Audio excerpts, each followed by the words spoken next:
Ang aking pong tatay ay nagtrabaho sa Maynila for 20 years. And in those 20 years, my father had 3 jobs. He applied to one at siya'y pinaalis. Sumubok ng ibang kumpanya, siya'y sinesante. Nag-try na naman ng ibang trabaho, nag-fail siya. After these 3 jobs, my father took it as a sign. Naisip niya ito ay isang tanda na pinapauwi daw siya ng Diyos mula sa Maynila, pabalik sa probinsya para makasama namin.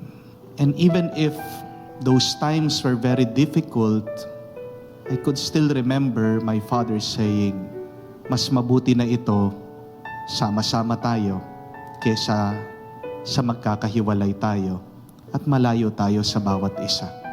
He took his failures as a sign from God to go home to us, to be with us, to be one family. And later on, my father would realize more when one time, habang kami po ay magkasama, siya'y nagmamaneho. Bigla niya sinabi sa akin, alam mo, kung siguro na natili pa ako sa Maynila, baka nagkaroon ako ng ibang pamilya. Dahil lumalayo na akong lumalayo sa inyo. Kaya nagpapasalamat ako sa Diyos kahit na ilang beses akong nawala ng trabaho, pinaisip niya sa akin na ako'y umuwi, makasama niyo. Totoo nga naman po, mahirap ang buhay, pero at least sama-sama kami, naging kaming isang pamilya. The people in the gospel were also trying to find a sign. Is it so bad to find signs? Minsan tayo din humihingi ng tanda sa Panginoon. Lord, give me a sign that what I am going to do in my life will be correct. Masama bang humihingi ng tanda? Humihingi sila ng tanda kung siya ang Mesiyas.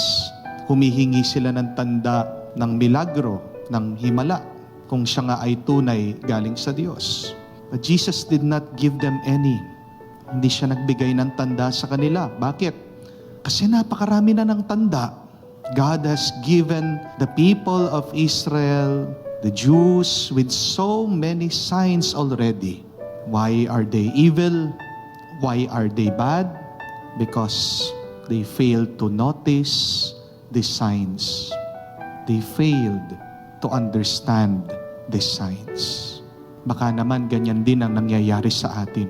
Napakarami na ng tanda na binibigay ng Diyos sa atin.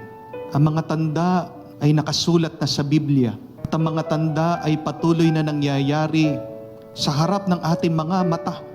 We call them the signs of the times. And yet, maybe, we may not be aware. Hindi tayo mulat o baka naman hindi tayo marunong magbasa o umintindi sa mga tanda na pinagkakaloob ng Diyos sa atin. The problem is not the lack of the signs. Napakarami na mga tanda pinapadala ng Diyos sa atin, kanyang mensahe para sa atin. Ang problema ay yung hindi tayo mulat, hindi tayo gising, hindi natin pinapansin. At ang problema sa atin, kahit na nakita na natin, ayaw nating intindihin. Hindi tayo marunong magbasa sa mga tanda na pinapadala ng Diyos sa ating buhay. My dear friends, let us try to look at our life closely. Most especially our problems. Most especially our experiences of pain and suffering. They are signs from God. God is telling us something. Wake up. Be aware. Try to notice them. And try to reflect. What is God telling you? Where is God leading us?